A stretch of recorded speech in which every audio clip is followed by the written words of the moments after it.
Tonight, we're leaving the modern world behind.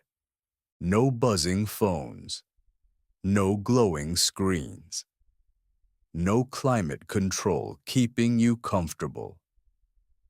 Just silence and the weight of history. Close your eyes. Let the day dissolve around you. Let your breathing slow. And let time carry you backward, past highways and power lines, past the hum of progress, back to when the word terror meant something very different. We're going to Paris. But not the Paris you know. The year is 1792. The walls have ears. The streets pulse with rage. And somewhere in the city's heart, a blade waits for tomorrow's work.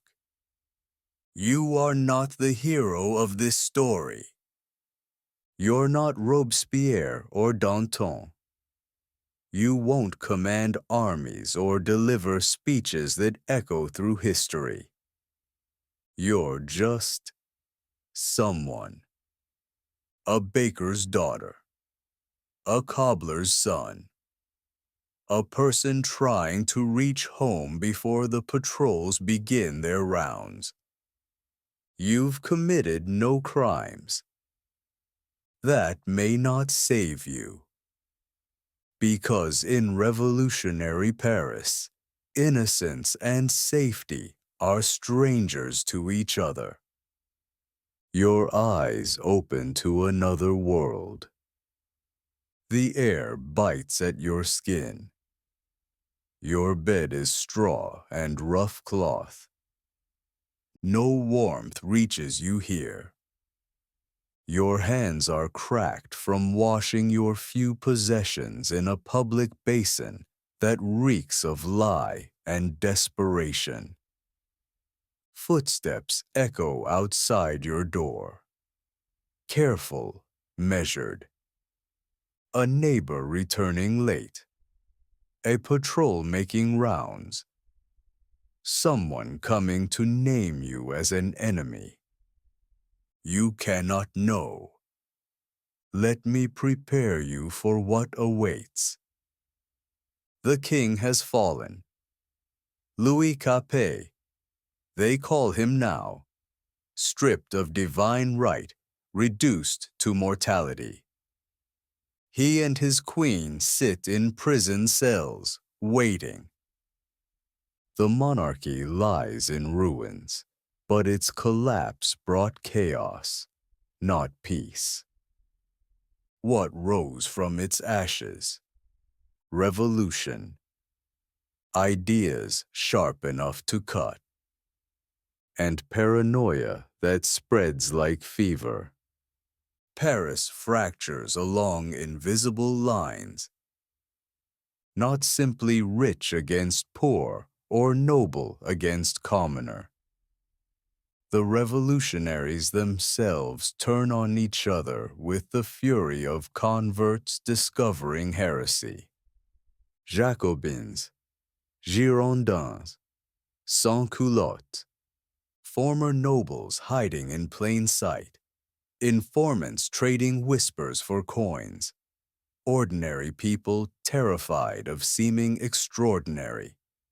Everyone watches everyone.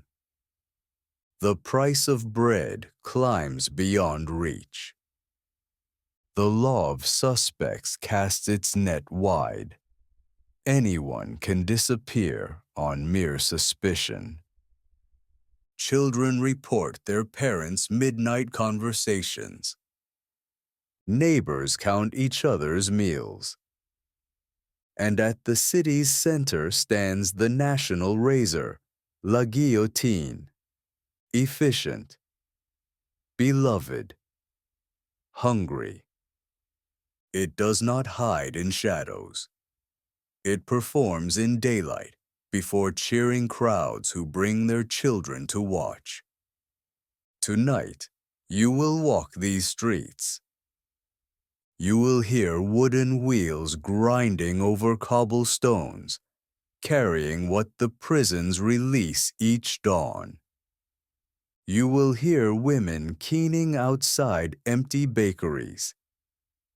You will see children playing games beside dark stains that rain cannot wash away.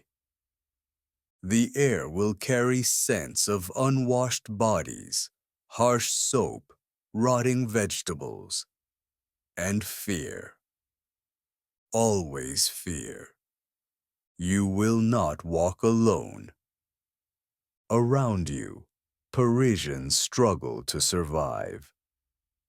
Some wear their liberty caps with pride, singing La Marseillaise as if patriotic songs could fill empty stomachs. Some cower in cellars, burning portraits and letters before someone finds them. Too many are simply gone. Why have you come here tonight? To learn what the history books cannot teach. To escape your modern anxieties for older, starker ones. Or perhaps to understand the true price of liberty, how those who fought for it learned to fear it just as much. You will not experience great battles or witness famous executions. Today brings no crowned heads or climactic speeches. Just 24 hours in a city that devours its own children. You will try to stay invisible. You will try to find food. You will try to sleep without dreaming of midnight arrests. You will try not to die. Settle deeper now. Let the present world fade. When next you open your eyes, cobblestones will stretch beneath your feet. The year is 1792. The revolution has begun. And you are simply trying to survive it. It is morning in revolutionary Paris, though the word morning feels generous. There is no sun spilling through polished glass, no chiming bells to call the hour, no chirping birds. They've long since disappeared, eaten or frightened away by months of unrest. What wakes you is not light or song. It's cold. A familiar, biting cold that sneaks through cracks in the stone and settles in your joints like guilt. You feel it in your teeth when you breathe in. You feel it in your knees when you shift your weight. You feel it in the quiet silence of a room that has not seen firewood in days. And you know, as you blink away sleep, that this is going to be another hard day. You reach for your coat. It's not elegant. It never was. Wool, brown and gray. Thick once, but thinned by time and survival. It used to belong to someone else. You don't know who. That kind of knowledge was a luxury of the old world. You pull it tight across your chest. There's a missing button halfway down, so it never really closes. But it's what you have. And in this world, what you have is what you live with. The room around you is silent. One window, cracked. One door, crooked on its hinges. One shelf, holding a tin bowl, a chunk of soap, and a jar of something once edible, now hardened with mold. You rise from your mat. Your feet meet the cold stone floor, and you wince. Last winter, you had a rug, but you burned it when the wind broke the back window and frost came in. People think you can survive without comfort. But in truth, you burn comfort for warmth the moment things fall apart.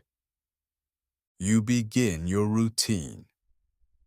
You rinse your face with the little water you saved from the night before. It's stale, and it smells faintly of the tin jug. But it wakes you, not like coffee, not like song. It wakes you like cold reality, like the knowledge that you are still here, and that means something, even if you're not sure what. There is no privacy anymore. You wash quietly, quickly, facing the wall as though the wall might judge you. There are no proper baths now, not unless you know someone with influence. And you don't. The city has shut down the communal ones. Too many riots. Too many protests over soap rations. Too many people trying to scrub themselves clean of guilt. Now, most Parisians walk through the streets smelling of smoke, fatigue, and fear. You do too. But you splash your neck with water. You rub your arms. You pull back your hair. Not to feel clean, but to feel like yourself. You run your fingers along your scalp and wince. Your hair is long and coarse. You haven't combed it in weeks. But it's still all there. Unlike the prisoners who march to the guillotine. Their heads are shaved. For cleanliness, they say. But everyone knows why. The hair gets in the way when the blade comes down. You sit for a moment and listen. In the room next to yours, someone is crying softly. A man, maybe. Or a woman. It's hard to tell anymore. There are only thin boards between you and your neighbors. And the city has thinned your hearts too. You don't know their name. They don't know yours. But in the dark, in the silence, suffering sounds the same in every voice. You stand and look into the shard of mirror nailed to your door. It's warped, cracked in the corner, but it still shows you a face, drawn, colorless, tight around the eyes. You lean in, examining your cheekbones, your lips. You pull your collar tighter. Every inch of skin you show is a statement. Too much, and you seem bourgeois. Too little, and you look like someone hiding something. There are people who would arrest you just for the fabric of your coat. There are neighbors who would report you just for how well you washed your face. And there are children who have learned to point at strangers and whisper, aristocrat. You've seen what happens after they whisper. You open your box of clothes, though box might be generous. It's more of a crate. Inside, a second shirt, a wool scarf, and a pair of stockings with a hole in the toe. You dress in layers, not to fight the cold, but to look normal. Looking normal is a form of survival. Your sleeves are short. Your trousers have patches, but they tell a story, a useful one. I am poor. I am forgettable. I am not a threat. That's a story people let live. You slip on your shoes. They are stiff, misshapen. You check them for rats first, like always. Nothing today. You smile, a small one.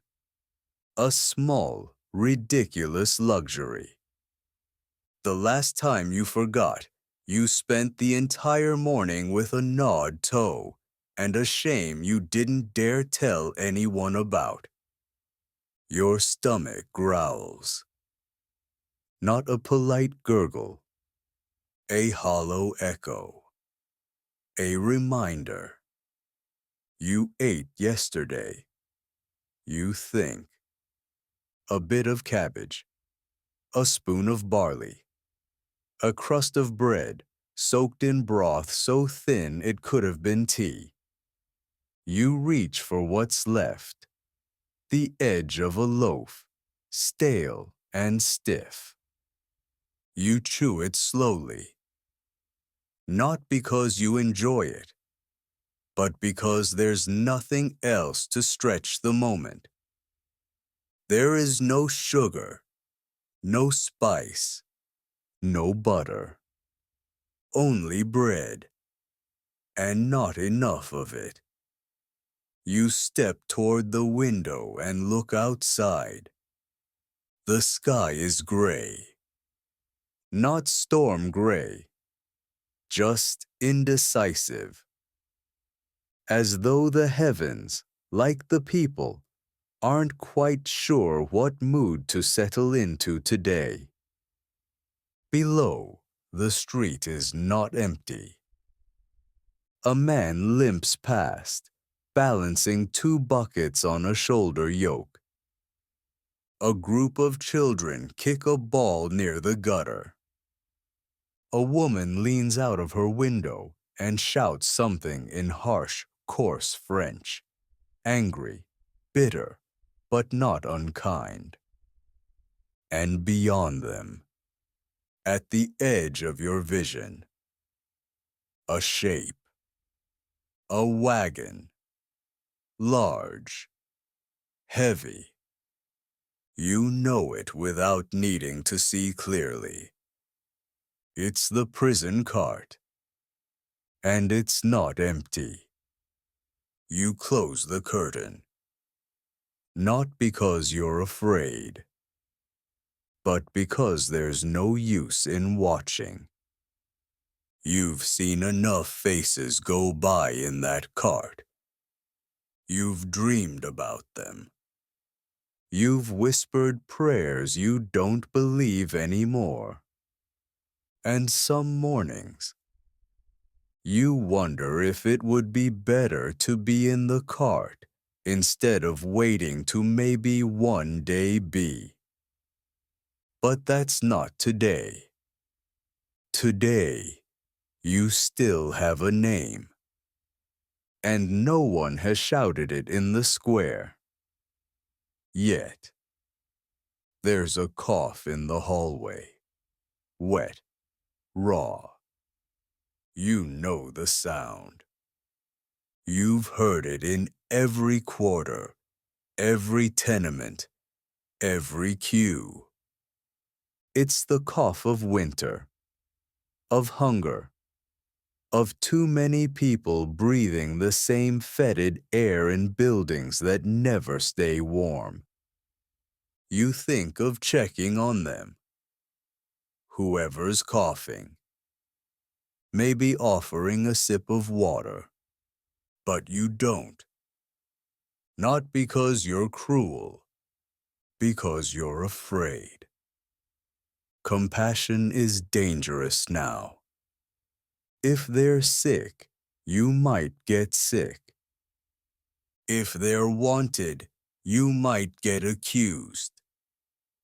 If they disappear, you might disappear too.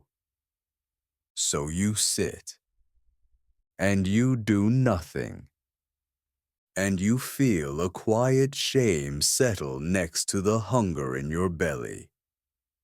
You put on your scarf, not because of the cold, though it is cold, but because the red thread stitched into the wool mark you as a citizen, a supporter, a patriot, and sometimes the right piece of cloth means the difference between silence and a noose. You reach for your ration card. You folded it so many times it looks like paper lace. If you lose it, you don't eat. If someone steals it, you don't eat. If the official in charge of stamping it doesn't like your face today, you don't eat. You press it into your coat pocket, and you press your hand over it just to be sure. The sun hasn't risen, not really. But people are moving, and that means it's time. Time to open the door. Time to walk into the streets. Time to pretend you're not afraid. Because in revolutionary Paris, to survive the morning, you must pretend everything is normal, even when it isn't. The moment you open your door and step into the hallway, you become a statement. Not for anything you said. Not for anything you wrote. But for the clothes on your back. You descend the creaking staircase of your building slowly, each footstep measured, cautious. Not for your safety, but to avoid attention. Because attention, in revolutionary France, is not your friend. Once, long ago, just a few years ago in truth, fashion in Paris was flamboyant. Wigs tall enough to scrape ceilings. Lace cascading from sleeves like waterfalls. Gold embroidery. Ivory buttons. Silken gloves.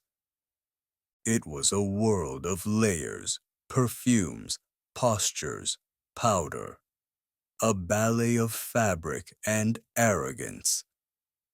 But those clothes, they're gone now. Or rather, they've become dangerous.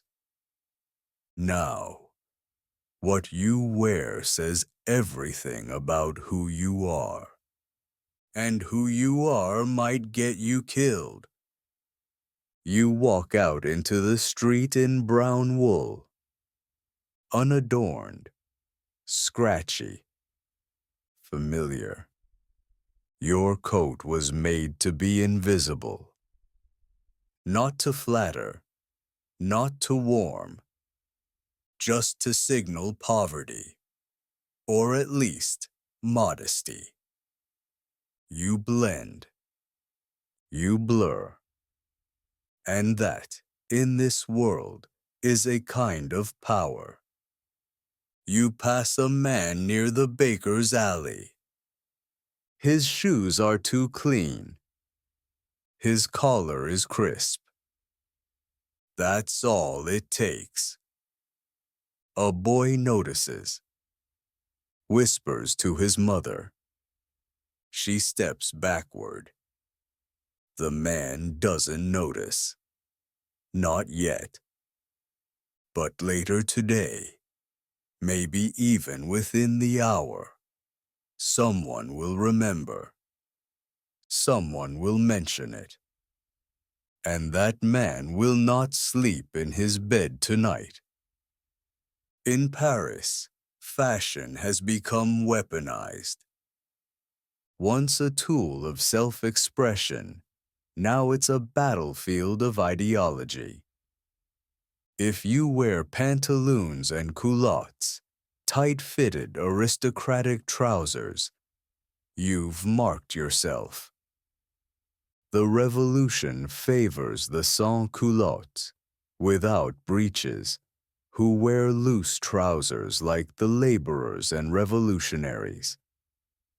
If your jacket is cut too fine, if your boots gleam like someone polished them, if your hat lacks the red, white, and blue cockade of the Republic, you will be noticed. Not all the danger is random. Some of it is orchestrated. The Society of Revolutionary Republican Women patrols markets now. They monitor fashion. They inspect shoes, scarves, buttons. They confront women wearing silks or showing too much leg or too little. Modesty, you see, is now dictated by patriotism.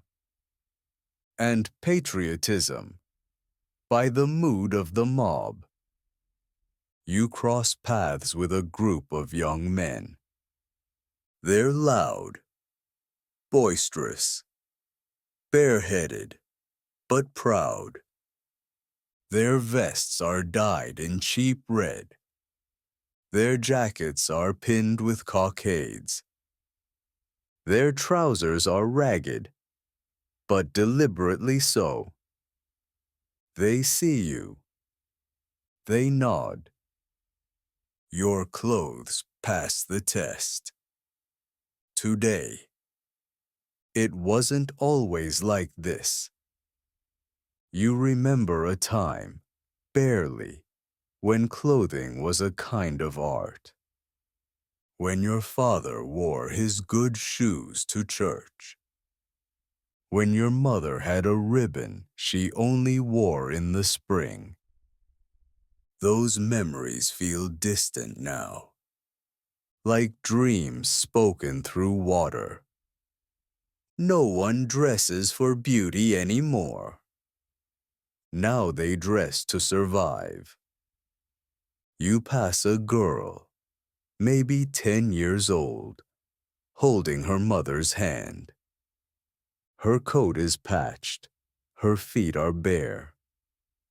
She stares at your scarf, a faded red, wrapped tight around your neck. She looks down at her own collar, gray wool, frayed. And you see it in her eyes. Fear, not envy. Fear that someone will accuse her mother of failing to teach her the symbols. Even children carry that fear. The shop window to your right is cracked. Inside, on display, is a single tricolor sash, pinned with a badge that says, Liberté ou la mort. Liberty or death. It's for sale. And you wonder how many people bought one yesterday, only to be dragged away today. A few blocks later, You see a woman being questioned. Her gloves are too elegant. Someone noticed. Someone spoke. Two guards. A crowd gathering. A voice rising. She says she bought them used. She says they were a gift. She says she didn't know they were silk. None of that matters. Because perception is all that's left of truth now. You walk faster, not too fast. Not enough to draw attention, but enough to show you're on your way to something. People with a purpose are less suspicious than people who loiter. You pass a stall selling used hats. All dull, all safe. And yet, you still look over your shoulder as you go. Your shoes hurt. The left one has a seam that rubs against your heel. But you keep walking. Because stopping means watching. And watching means being seen. And being seen means being remembered. At the next corner, you stop. Ahead of you is the market square. And just beyond it, the scaffold. The wood is dark with old rain. And other things. The guillotine stands tall, cleaner than it should be. Polished even. A national icon now. A symbol of equality. Everyone bleeds the same after all. Or so they say. You notice a man selling armbands. They're red. Just red. A week ago, blue was the color of the people. Yesterday, it was white. Today, red again. You don't buy one. But you wonder if that decision will cost you something later. You press your hand against your coat pocket. The fabric is damp. Your skin sticks to the lining. But inside is your ration slip and a folded note from your cousin, the one who disappeared last month. He said he was moving to Bordeaux. You hope that was true. Because his jacket was too clean. And last you saw him, he was still wearing it. Your scarf itches. You leave it on anyway. Because in a world where colors betray you, you cling to anything that says, I belong. Even if you're not sure you do. In revolutionary Paris, your coat is not just a coat. Your shoes are not just shoes. And your scarf is not just for the cold.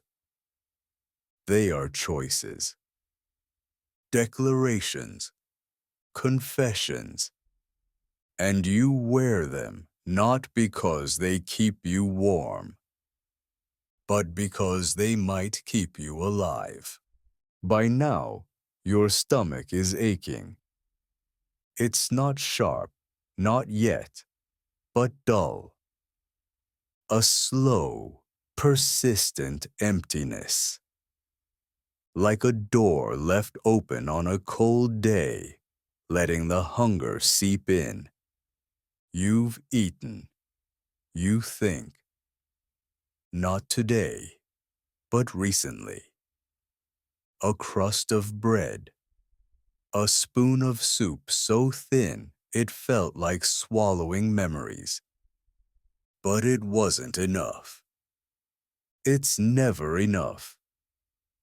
In revolutionary Paris, food is not a routine. It's not a pleasure. It's a calculation.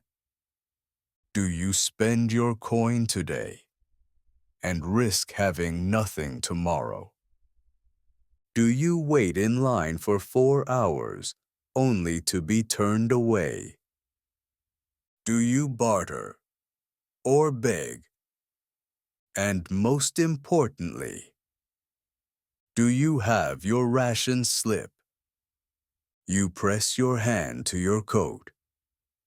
Yes, still there. Folded, smudged, still stamped from last week. You haven't torn it yet. The government has promised more bread. They always do. But promises don't bake loaves. You take the familiar turn toward the bakery district. Rue des Récollets. 3 shops. 1 still open. 2 of them looted last spring, now boarded up with angry slogans scrawled across their doors. Pain ou mort. Bread or death. You think of that phrase often. You're not sure which is worse. As you approach the corner, you hear them before you see them. Voices, low, impatient, feet shuffling on dirt-caked stone. The queue.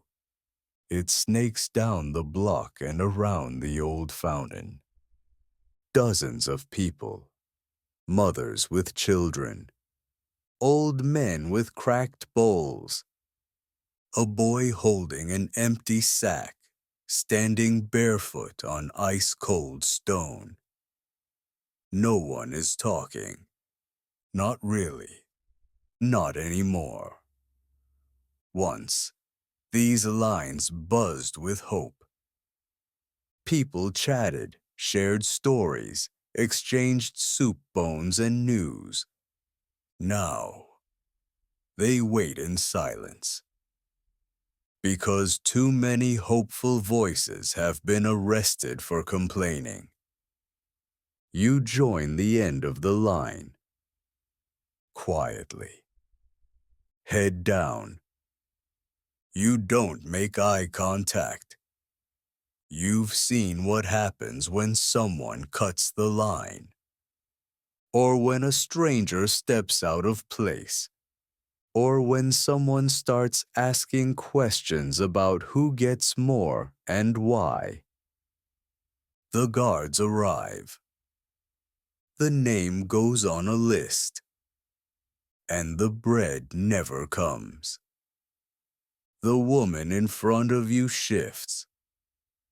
Her apron is stained, her arms thin. You notice a child at her side, not more than 6, wrapped in a shawl too large for her frame.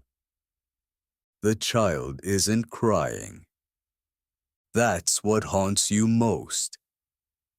They don't cry anymore. They just wait. Tiny mouths sealed shut by weeks of disappointment. The line inches forward. You can see the door now. Wooden. Splintered. Scarred from fists and stones. Behind it, the baker, or what's left of him. A thin man, once proud. Now cautious. His sleeves rolled, hands white with flour, eyes hollow. He bakes under supervision now. Every loaf is counted. Every ration card marked. Sometimes, A National Guard soldier stands behind the counter with a musket, just in case. In case of what? No one says. But everyone understands. You watch the people at the front. One receives a half loaf, more than usual. Maybe she knows someone. Maybe she gave something extra. Maybe she simply got lucky. Two more receive crusts, barely more than a mouthful. Their hands tremble as they thank him. A young man is turned away. His ration slip is stained. The guard frowns. The baker shrugs. And just like that, he's pushed aside. No argument. No second chance. Just silence and retreat. Now it's your turn. You step forward. The baker doesn't look at you. He holds out his hand. You give him your slip. He inspects it, rubs the ink between two fingers, looks up just once. You try not to blink. Then he reaches beneath the counter and pulls out a heel of bread. It's dry, smaller than your fist, hard around the edges. But you take it. You whisper thanks, and you step aside, because you've survived another morning. You've eaten, sort of. You walk to the side of the square, a low wall near a shuttered wine shop. You sit, and you eat. You chew slowly, very slowly. The bread is coarse, dense. Your jaw aches with the effort. You tear it into small pieces, each one a moment, each bite a sentence in your slow, silent prayer. Let there be more tomorrow. Nearby, a woman weeps. Quietly, she was turned away. Her children are watching. They don't move. The guard doesn't notice, or pretends not to. You keep chewing, because you can't afford to stop. There is no salt in the bread, no yeast. It's barely risen. But your body doesn't care. It accepts what it's given. Later, someone might offer you a boiled carrot or a spoon of lentils, maybe even a slice of salted pork, if someone's ration was doubled by mistake. But for now, this is breakfast, and you're grateful. Not because it was good, not because it filled you, but because it wasn't nothing. You tuck the crust into your pocket, what's left of it. You save it for later, because night will come, and your stomach will call again, and you will answer it with silence or crumbs. In revolutionary Paris, hunger is the great equalizer. Kings have lost their heads, nobles have fled, but no one escapes the ache of an empty belly. And so you rise from the wall. You dust your hands. You wrap your scarf. And you return to the street. Still hungry. Still quiet. But still alive. You step back outside. The door closes behind you with a hollow wooden thud, more hollow than you remember. And now, you're in the street. Not a battlefield, not a market, not a prison, but something more dangerous than all three. A place in between. A space where being seen means being judged, and where judgment comes fast. The cobblestones beneath your feet are damp from last night's drizzle. They glisten faintly in the overcast morning light, a light so pale it feels sickly, like candle wax stretched too thin. You step carefully. The city, like the people, has become uneven.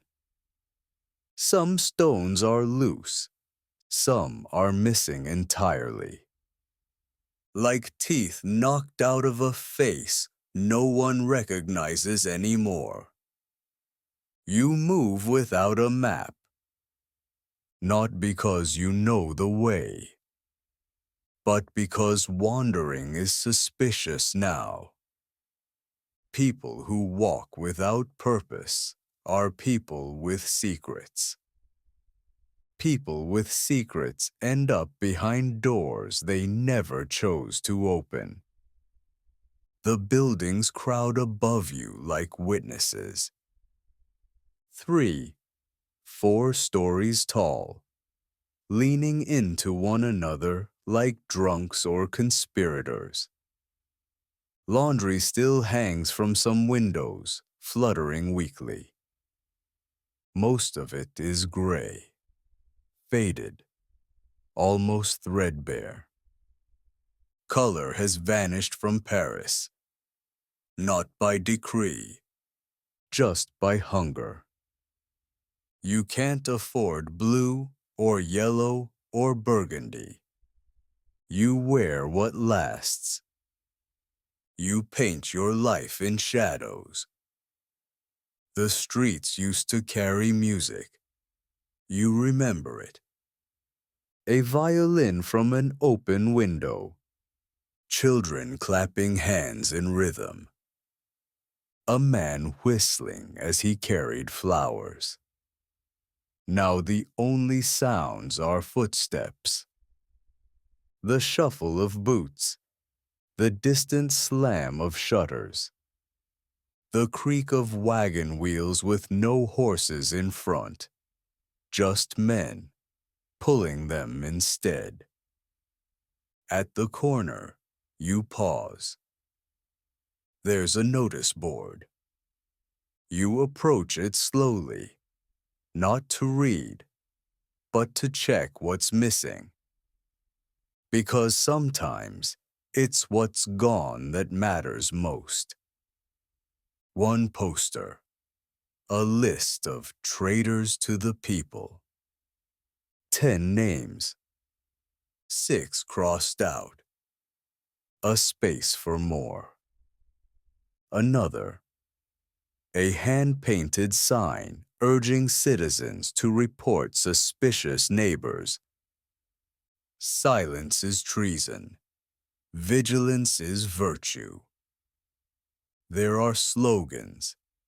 Everywhere, slogans. Liberté, égalité, fraternité. The nation is watching. Your silence protects aristocrats. And beneath it all, a thin smear of dried mud. Or is it blood? You don't ask. You keep walking. You pass 3 closed shops, a dressmaker's, empty, a bookseller's, ransacked, and a cafe you once loved, now boarded over, its windows shattered. Someone has carved the word parasite into the door. You don't know who lived there. You don't ask. You keep walking. Ahead, a patrol. 2 guards. National Guard. Tricolor armbands. Muskets slung lazily across their backs. They aren't looking for anyone, but they're always watching. You lower your gaze as you pass. You don't speak. They don't speak, but one of them smiles. A thin, joyless thing, like a wolf with just enough energy left to bare its teeth. You walk faster. Not too fast. Just fast enough to be someone with a destination. You pass a bakery, not open. The shutters are up. Someone has scratched a phrase into the wall. Where is the wheat? You see a man walk by, glance at the words, then glance at you. You look away, because staring too long at the wrong sentence is considered agreement. And agreement with dissent is a kind of crime. At the edge of the square, there is a scaffold, not the guillotine, not today. Just wood and ropes, for speeches, for punishments, for reminders. Last week, they flogged a man here for hoarding salt. 3 days ago, a girl was shaved bald for stealing a jacket. Today, it is empty. But the crowd still walks around it as though it's watching.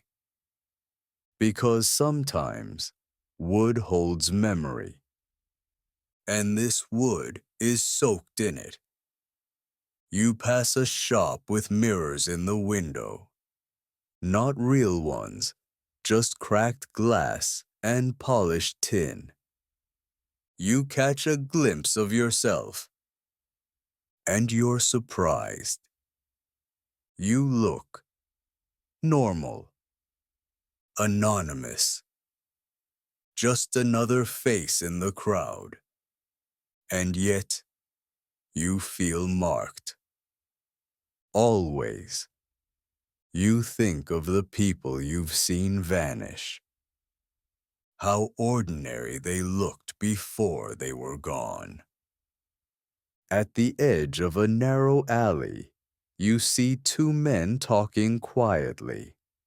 One looks around, then slips a folded paper into the other's coat.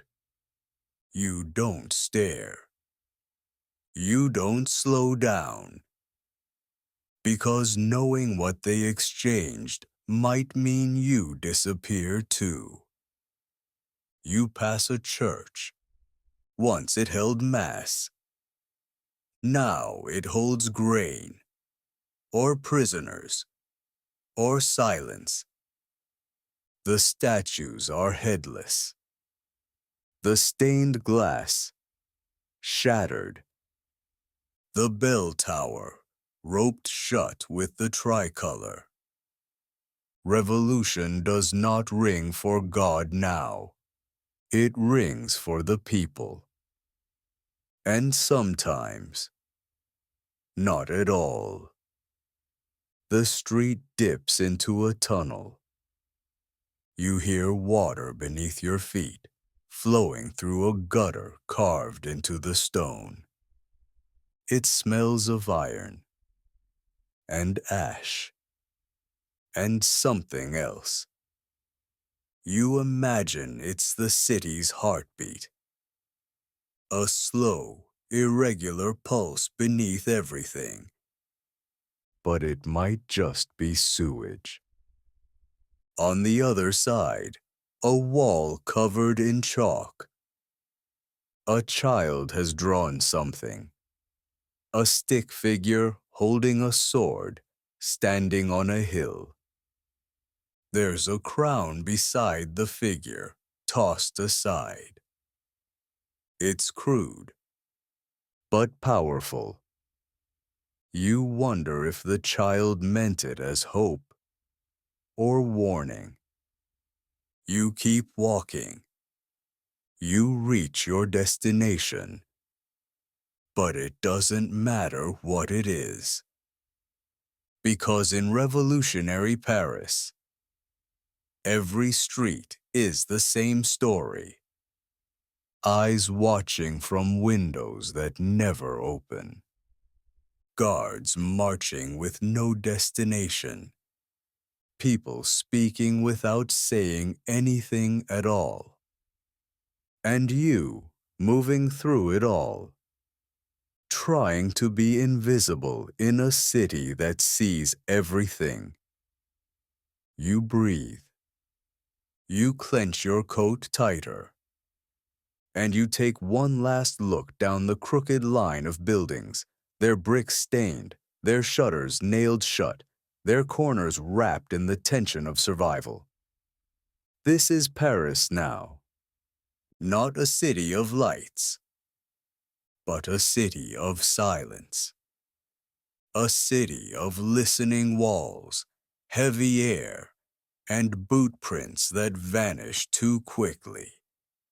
And you, just one more shadow, passing through it. In another time, you might have had opinions, ideas, beliefs, a favorite philosopher even. But not now. Not here. Not in this city. Because in revolutionary Paris, opinions are dangerous. Words are weapons. And silence is not the shield it once was. You used to know who the enemy was. The king. The nobles. The people with powdered wigs and powdered hands. Those who never worked but always ate. That part was simple. But the king is gone now. The nobles are scattered, and the revolution has turned inward. Like a knife drawn across its own chest. Now, it's us versus us. And you, like everyone else, are caught in the middle. You walk past a pamphlet stand. No one touches them. They hang limply in the breeze, edges curled from rain and fear. Each one printed by a different faction. Each one contradicting the others. One says, the Jacobins are true defenders of the people. Another, the Girondins protect liberty from extremism. A third, Royalists are regrouping. Beware the counter-revolution. And then, scribbled in red ink across one of them, all of them lie. You keep walking. You're not a Jacobin.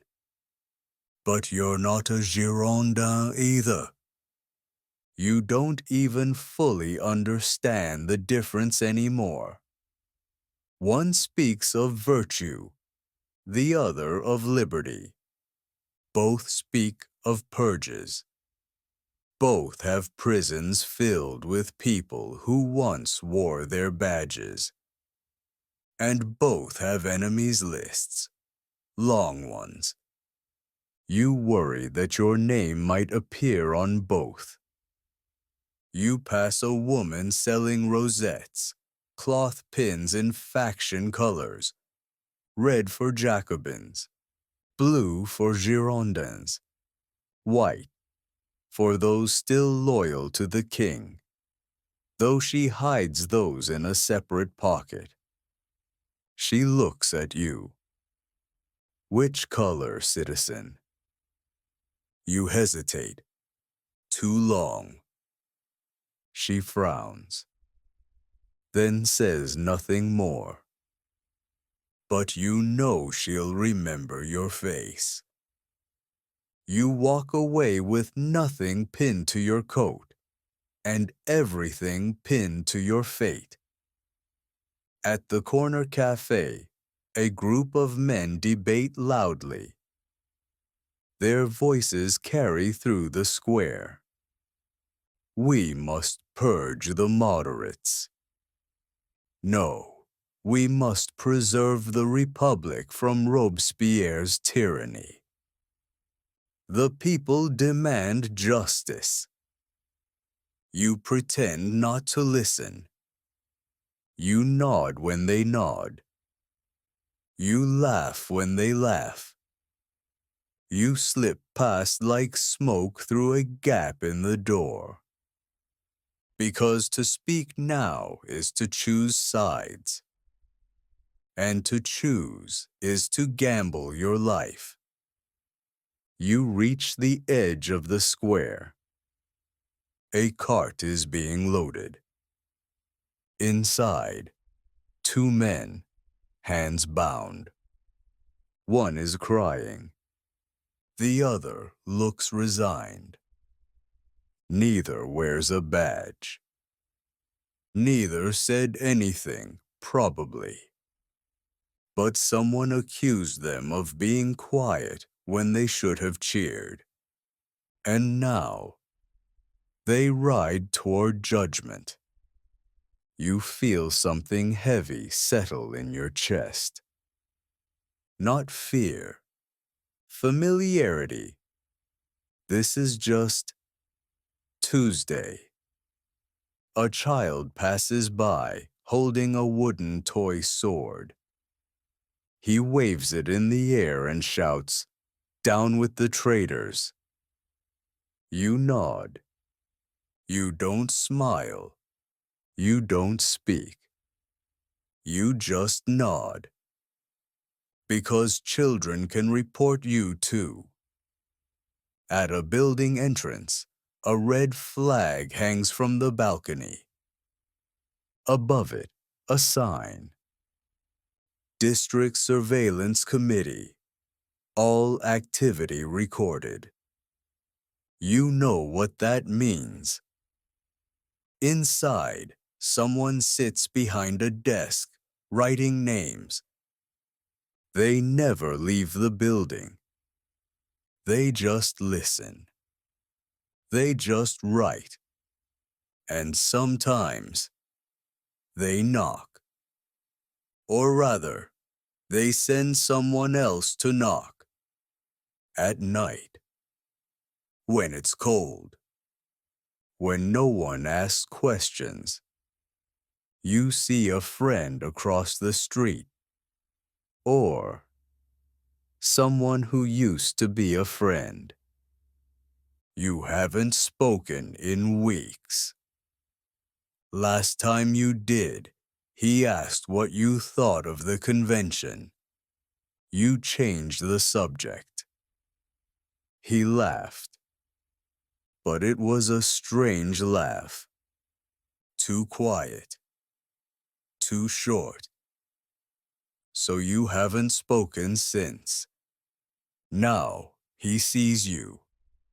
You lock eyes. Neither of you waves. You just pass. Two ghosts drifting through the same haunted city. You stop near a wall plastered with slogans. Some are official. Some are graffiti. It's impossible to tell the difference anymore. One reads, "To remain neutral is to support tyranny." Another scribbled beneath it, "To speak is to die." You look at both, then look away, because even looking is dangerous now. In your pocket is a folded scrap of paper. Someone slipped it to you last week. You don't know who. You haven't opened it. You won't. It might say something important. It might be a list. It might be a test, so you leave it folded. Because in a city full of factions, the only safe choice is to be nothing at all. Later that day, you'll hear that someone was arrested. A writer, or a baker, or someone who refused to take a side. You won't ask why, because there is no why anymore. Only who, and when, and whether the person who asks is being watched. That night, in your bed, you'll lie awake. You'll replay everything you said, everything you didn't, every nod, every blink, every moment of hesitation. Because in a city where ideology shifts with the wind, being cautious is not cowardice. It's the only form of self-defense left. And still, you know that someday soon, silence won't be enough. You didn't come to see it. You were just passing through the square. You were just going home. But the crowd is already there. And once a crowd gathers in revolutionary Paris, it's dangerous not to stop. So you join them. Not because you want to, but because you must. Because in this city, the guillotine does not ask for invitations. It simply demands your silence. The square is cold, not because of the weather, though the wind is sharp today, but because of something deeper, heavier, a stillness that hangs in the bones of the buildings. A hush that falls just before the blade. You hear it before you see it. The hush. A crowd of hundreds breathing like one animal. Mouths open, eyes wide. No one speaking. Just waiting. At the center, it stands. The national razor. The guillotine. Red-stained. Straight-backed. Unmoving. It looks almost elegant. A tall wooden frame. A sliding angled blade. Two posts that rise like watchful towers. A basket beneath it. Always the basket. The executioner is already in place. He wears no mask. Not today. He stands beside the machine like a man next to a fireplace. Practiced, patient, almost bored. He is not the villain here. He is the function. The prisoner is brought forward. You don't recognize her. She is young, barefoot, wrapped in gray linen. She does not weep. She does not scream. She walks as though through water. Her hair is tied back, though strands have slipped free. Someone cut it short last night. They always do. The blade must have a clean path. The crowd does not jeer. Not today. Sometimes they do, when the condemned is a noble or a priest. But this woman is neither. And the silence now feels heavier than shouting, like guilt or exhaustion. The guards march her up the steps. She does not stumble. You wonder how she does that. You wonder if your knees would hold. She turns. For a moment, she looks out over the crowd. And you're certain she sees you. Not just you, but everyone. All of Paris. And not with hate, but something worse. With understanding. As though she already forgave you for watching. The executioner adjusts her collar. He speaks softly. You can't hear the words. Then he gestures. She kneels, places her neck in the groove, lays her cheek on the wood as though it were a pillow. The silence deepens. The executioner raises his hand. The blade falls. It happens so fast, you barely see it. One sound. Not a scream. Just the sharp, clean whip of metal through air. Then, the thud. The crowd flinches. Some gasp. Some blink. And then, it's over. Just like that. She is gone. Her body is pulled aside. The basket is lifted. The steps are wiped with a cloth. The executioner straightens his coat, and the next name is read aloud. Yes, there's another. There's always another. Sometimes it's 5 a day. Sometimes 50. Sometimes they say it's justice. Sometimes they say it's protection. Sometimes they don't say anything at all. The blade doesn't care. It just falls.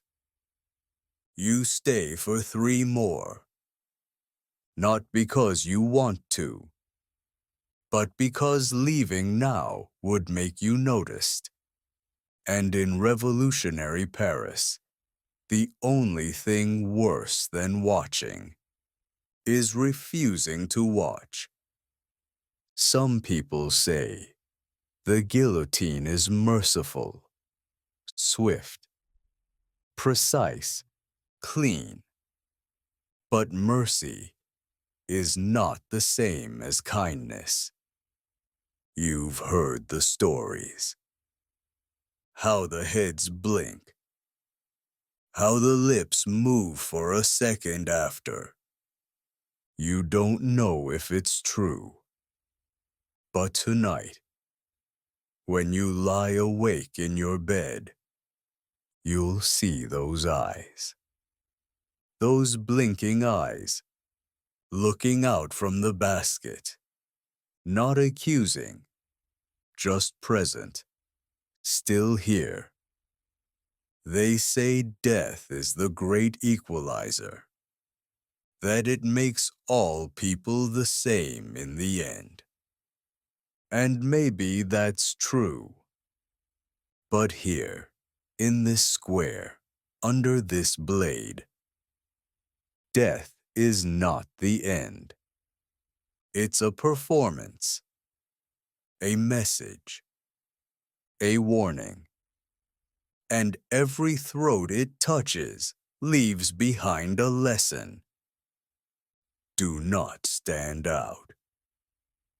Do not speak too loudly. Do not be next. The crowd begins to scatter. Murmurs rise. Some speak. Most don't. A child tugs on her mother's coat. She's hungry. The mother nods, then glances at the basket and turns away. The scaffold is washed. Not thoroughly. Just enough. Just enough for the next day. Because there will be one. There's always a next day. You walk away slowly. Your shoes scuff the blood-flecked stones. You don't look back. You've learned that lesson. No one looks back. You walk home in silence. The city looks the same. Same walls, same signs, same smells. But you are not the same. Not anymore. And tonight, as you lie down, you will hear the blade in your dreams. Not as a sound, but as a presence. A rhythm. A countdown. And you will wonder, not if it will return, but when. The terror doesn't arrive like thunder. It doesn't crash through gates or scream in your face. It slips beneath your door. It settles in your pillow. It lingers in the silence between questions. It begins quietly. And then, it never ends.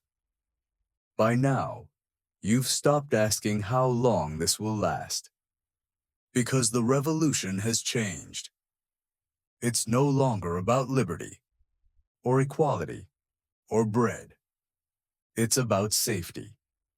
And who decides what safety means? It started with nobles.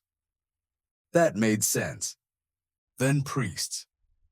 Then journalists. Then shopkeepers. Then poets. Then former Jacobins. Then the people who once accused the people who were accused. And now, it is everyone. The terror does not care what side you were on. Only that you might be on a different one tomorrow. You wake one morning to silence. Not calm. Not peace. Just the absence of life. The hallway is empty. The fountain in the square has stopped. Your neighbor's window is open, but no one looks out. A paper flutters on your stoop. Today, 128 traitors were cleansed from the body of France. You don't know if you're supposed to feel safer. You don't. The prison carts now run twice daily. Not just at dawn, but at dusk. They creak through narrow streets, wheels moaning like injured animals. People no longer watch. They listen. Behind shutters. Behind locked doors. And when they hear a name called, that sounds like someone they know, they breathe more softly and pretend they never heard it. You stop using names now, even in whispers. The woman down the hall is not Lucette. She is the quiet one. The old man with the dog is the baker's cousin. And you are no one at all. You greet people with a nod, a look, nothing more. Words are evidence now. The law has changed. It used to require proof, a witness, a charge. Now it requires only a whisper. The law of suspects makes everything dangerous. Speaking too softly, laughing at the wrong time, owning an old coin with a king's face, not crying during a public funeral, not clapping long enough at a speech.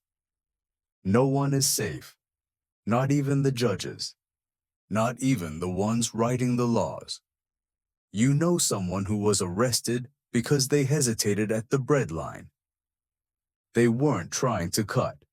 They were just tired. But someone behind them didn't like the way they looked, or the way they didn't smile. And now, they're gone. The prisons overflow. They were once meant to hold the corrupt, the traitorous, the counter-revolutionaries. Now they hold children, midwives, poets, people who once cheered and now cheer too quietly. The walls echo with prayers no one answers. Sometimes you hear the names read aloud at the public square. Names of people you passed in the street, people you bought onions from, people who once gave you matches. Their names are read like a shopping list, or a poem, or a confession. Then the carts roll forward. The worst part? Some people celebrate it. They cheer. They say it's justice. They say it's purification. They wear red ribbons to honor their sons who died for the revolution. They name their babies Liberté. They volunteer to stitch more names onto more arrest warrants. Because fear has become a kind of religion. And blood, its sacrament. You begin to wonder if you're already dead. Not your body, but yourself. Because you no longer laugh. You no longer sing. You no longer look up when the sun breaks through. You live in the pause. That small breath between citizen and whatever comes next. Because once someone calls your name, you don't get to answer. One evening, there's a knock. Not loud. Just 3 slow taps. You freeze. Your mouth goes dry. Your legs stop working. You don't answer. You don't move. You wait. Who knocked? Was it the guard? A neighbor? A child playing a game? No one knows. Because the knock never happens again. But the sound lives in your walls now, and in your chest. A friend leaves a note under your door. 4 words.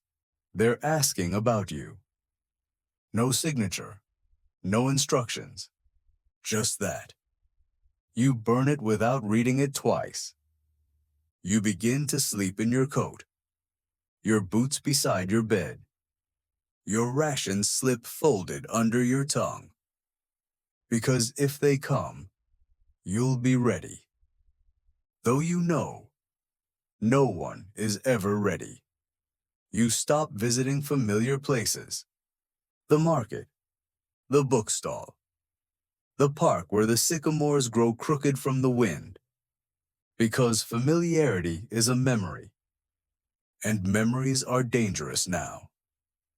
Robespierre speaks again tomorrow.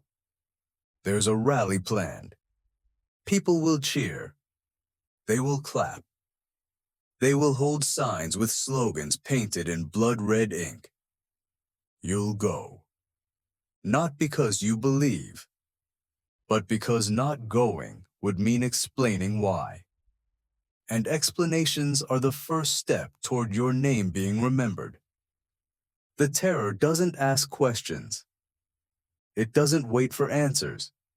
It simply arrives, knocks, takes, and the next day, the city continues. The pigeons still gather at the fountain. The children still play with rocks and chalk. The chimneys still puff gray smoke into a grayer sky. And beneath it all, you breathe, shallow, careful, because the terror has taken hold, not just of Paris, but of you. And you wonder, if you survive this, if you live long enough to see something after this, will you even remember who you were? Or will you only remember what you were afraid to say? It begins, like everything else now, with a knock. 3 times. No shouting, no banging. Just final. You don't speak. You don't move. But the door opens anyway. 2 men stand there. No uniforms. No explanation. One holds a folded paper. The other, a length of cord. They do not say your name. They do not ask if you understand. They simply nod. And in that moment, you understand something you were never told. You don't belong to yourself anymore. They bind your wrists loosely. They're not cruel, but not kind either. They escort you down the stairs, past doors that do not open, past neighbors who do not look. Because everyone knows, the one thing more dangerous than being taken is being seen with the person who is. Outside, the cart waits. Not large, not dramatic, just ordinary. 2 wheels, a wooden bench, a bucket of water in the back. Someone else is already inside. You don't know them. You don't ask their name. You sit, and the cart begins to move. The streets are quiet, quieter than usual. No one watches. Even the wind seems careful. You pass familiar places. The square, the bakery, the stall that used to sell candles before candles became luxury. And then, you pass the scaffold. Empty. Today. But present. Always present. The cart turns down a narrow lane. The stones are wet. The air grows colder. And then you see it. La Conciergerie. The old royal prison. Once a fortress. Now a funnel. Not a destination. Just a waiting room for the blade. The guards do not speak. They lead you inside. Through a gate. Through another. Down steps that feel too steep for walking. Your feet slide. Your knees tremble. You don't know if it's from fear or fatigue. Then, the cell. Stone. Cracked. Dark.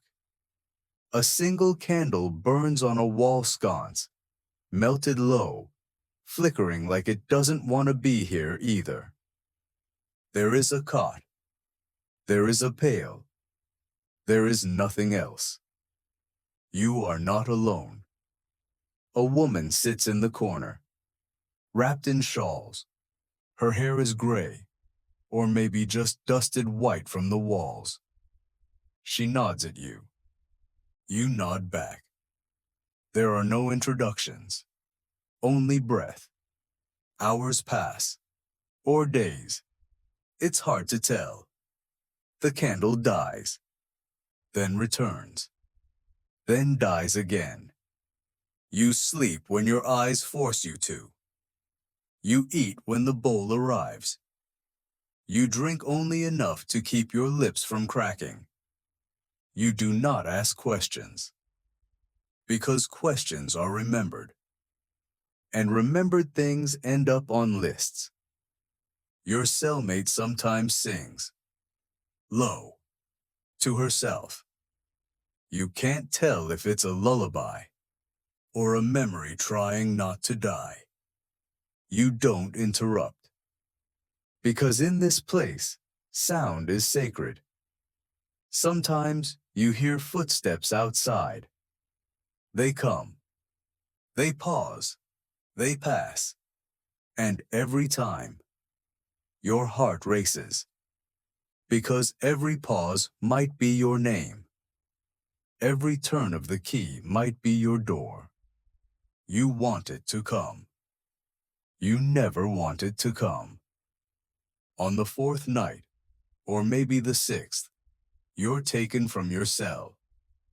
No warning, no charge, no trial, just movement, a hallway, a staircase, a door, a room. A man sits at a desk, powdered wig, thin hands, ink on every finger. He doesn't look up. He asks your name. You tell him. He frowns. Too quiet, he says. Too still. He writes something. You want to ask, what does that mean? But you don't, because the answer might seal it. He stamps a paper. Another man appears. You are led away. You ask finally, am I free? The man doesn't answer. He just opens another door and puts you back in the same cell. Your cellmate is gone. Her blanket remains. You do not ask where she went. You already know. The cot creaks beneath you as you lie down. You stare at the ceiling. There are marks in the stone, carved lines, one after another. Counting something, or forgetting it. You start to add your own, but you stop, because you don't want to leave evidence that you were here. One night, you wake to crying, not from another cell. From inside your own chest, you wipe your eyes. The tears feel warm, strange, almost luxurious. You didn't know you still had them. On the wall, someone has scratched words with a spoon. I was innocent. You don't laugh. You don't cry. You just read it again, and again, and again, until the candle dies.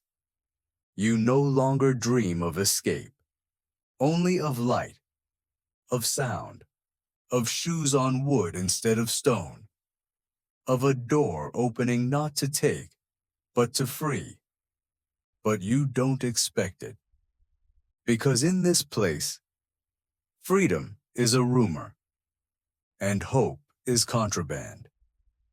Sometimes you whisper to yourself, just to remember what your voice sounds like. Not too loud, not too long, just enough to say, I am still here. And sometimes that feels like a victory. You wake before the footsteps, before the door opens, before your name is said, before the paper is read aloud. You already know. Today is your final day.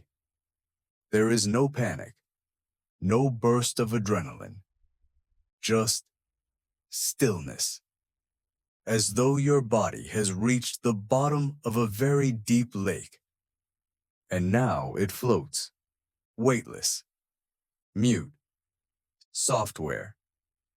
You sit up slowly. Your limbs ache, but not in protest. The ache is memory of work, of walking, of holding back. And today, there is nothing to hold back.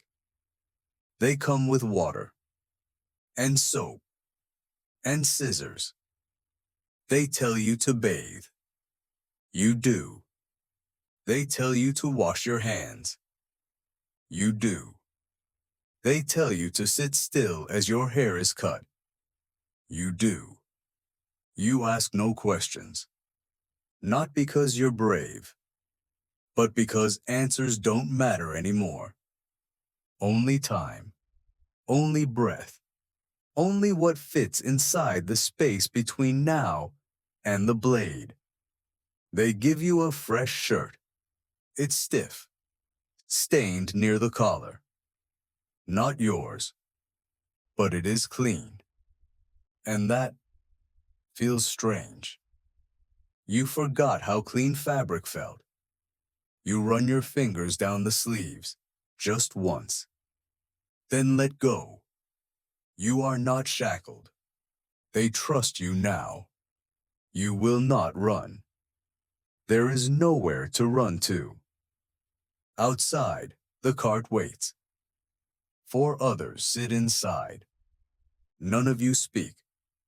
You do not know each other, and you don't need to. Here, in this small cart of breathing ghosts, there is no need for names. The wheels roll forward. The city moves past in silence. You see the rooftops you once walked beneath, the bakery where you once stood in line, the alley where someone once whispered cheese for 2 sous. It all looks smaller now, not because you are taller, but because you are leaving, and everything shrinks when seen from the edge. You pass children playing. One boy points at the cart. His mother pulls him close. Doesn't look up. You think, he will not remember me. And then you think, that might be a kindness. The sky is gray. Not storming, not calm, just gray. You like that. It feels honest. The cart stops. You are led down. There are stairs now. Too many. And your legs are heavier than you remember. But you climb them. Not because you want to, but because gravity has no say in these matters. Only ceremony. The scaffold is warm underfoot. Wood, worn smooth by boots and blood. You notice the grain of it, how it curves, like water once ran through the planks. Maybe it did. The crowd is quiet. Hundreds, maybe more. Watching, waiting. Not all of them came to cheer. Some came because they had to. Some came because they feared not coming. Some simply didn't know what else to do today. And some look away. You're grateful for that. The executioner is calm. He adjusts the strap around your wrists. He says your name. Just once. Not with cruelty. Not with reverence. Just duty. You nod. You kneel. There is a board beneath your chest. The smell of old wood, sweat, and iron fills your nose. You place your head in the groove. It's not painful. It fits too well. You close your eyes. You do not pray. Not because you're faithless, but because this moment belongs to silence, and you want to hear the wind one last time. It brushes your ear, software faint, like someone whispering a memory. You smile. It doesn't last long, but it's real. The crowd inhales. You feel it. That single collective breath. A pause in history. And then, the blade falls. There is no pain, only release. Like falling into water. Like turning a page. Like remembering something that was never yours to forget. You do not leave. You return. To dust. To stone. To silence. And in the square, someone wipes the wood clean. The crowd drifts away. And the city breathes again. You are gone. But you were here. You mattered. Even if only in the way a whisper matters. In a room full of shouting. You are no longer there. The stone floor. The rope-bound wrists. The shouts. The cart. The scaffold. It's all behind you now. The city has faded. The fear too. And all that remains is stillness. Let your breath deepen. Let your chest soften. Let your jaw unclench. The revolution is over. For now, you didn't survive it. Not really. But you lived through it for a time. Just long enough to feel it from the inside. To wear its cold coat.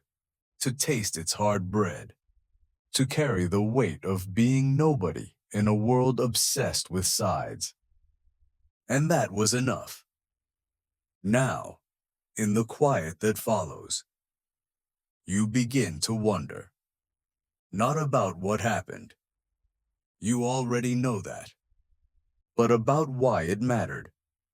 Because the French Revolution was not just guillotines. It wasn't just slogans. It wasn't just blood in the gutters or names on lists.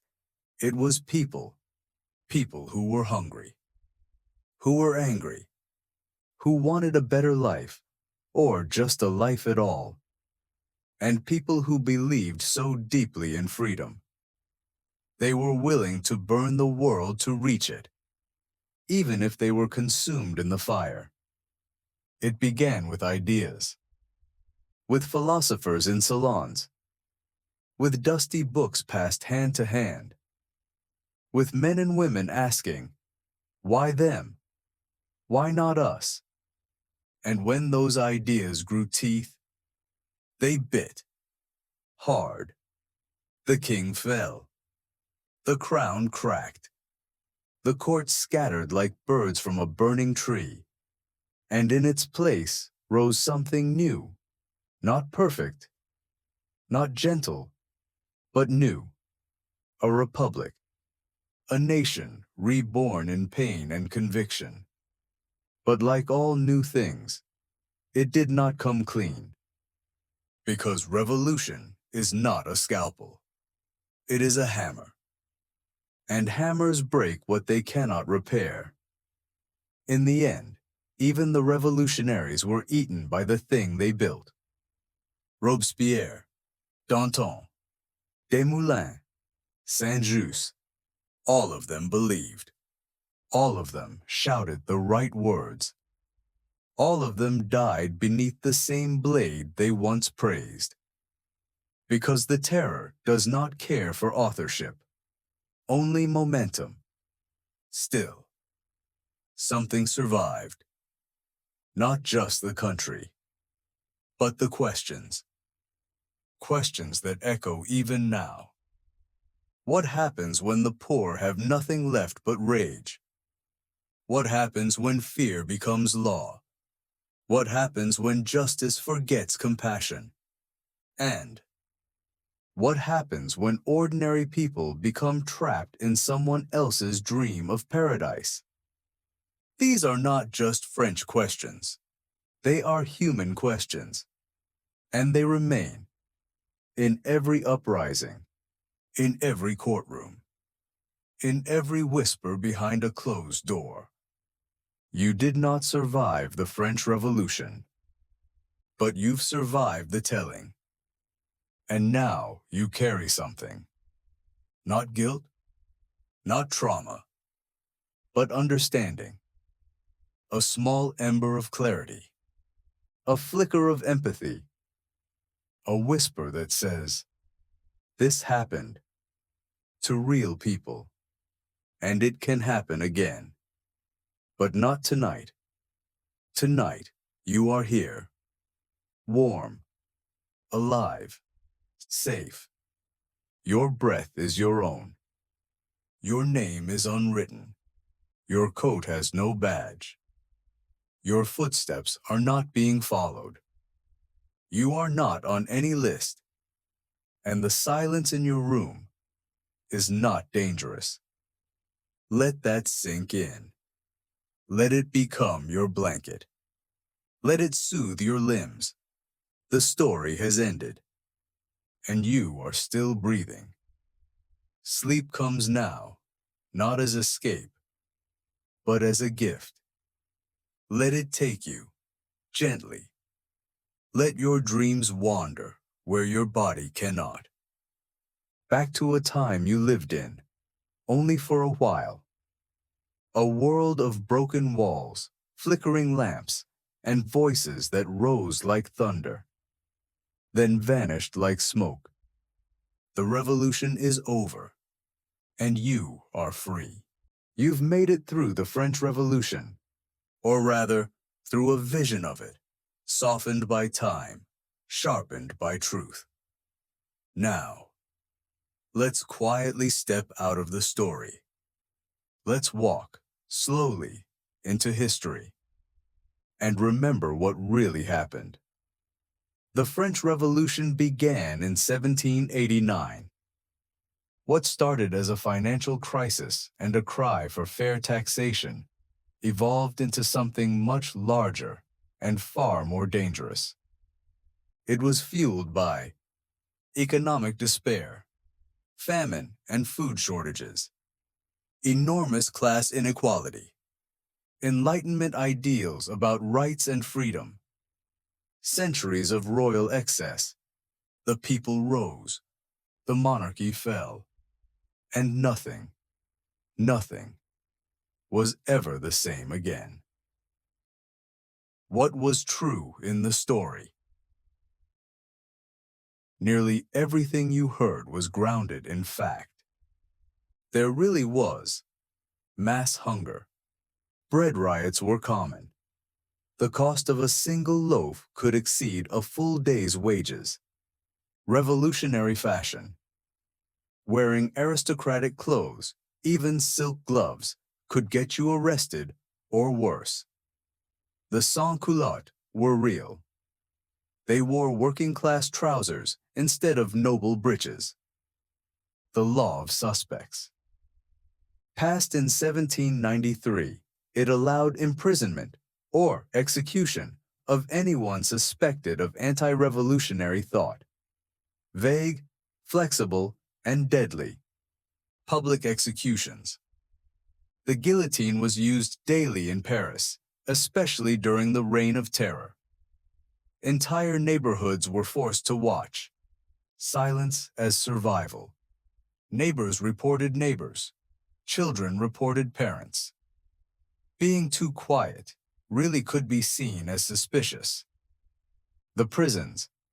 Places like La Conciergerie were overcrowded, cold, and filled with people awaiting their turn under the blade.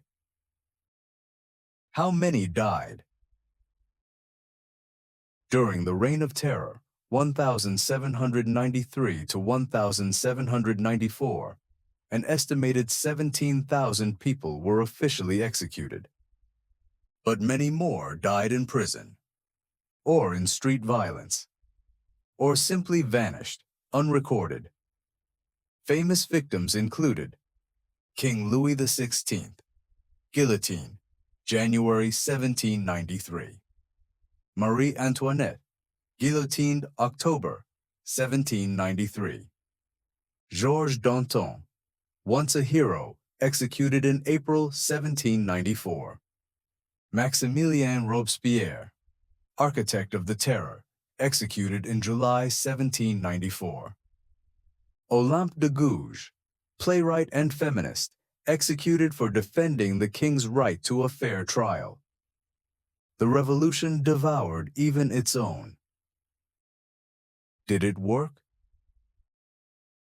Yes and no. The French monarchy fell. The Republic rose. Slavery was abolished in French colonies, though reinstated later by Napoleon. Feudal privileges were eliminated. Rights were expanded, eventually. But for many years, France would swing wildly between monarchy, empire, and fragile democracy. The revolution changed the world, but it came at a terrible cost. Why does it matter today? Because it teaches us that freedom is powerful, that hunger can spark fire, that fear, once unleashed, becomes difficult to contain, that silence can be both safety and complicity, and most of all, that ordinary people shape history, even if they don't survive it. You may not remember all the names. You may forget the dates. But the feeling of being watched, of being hungry, of trying not to be seen, stays with you. That feeling was real. For them. And now, for you. So take one more breath. Let it settle you. You are not in a prison. You are not in a breadline. No one is watching you from the shadows. You are here, warm, safe. And this story has ended.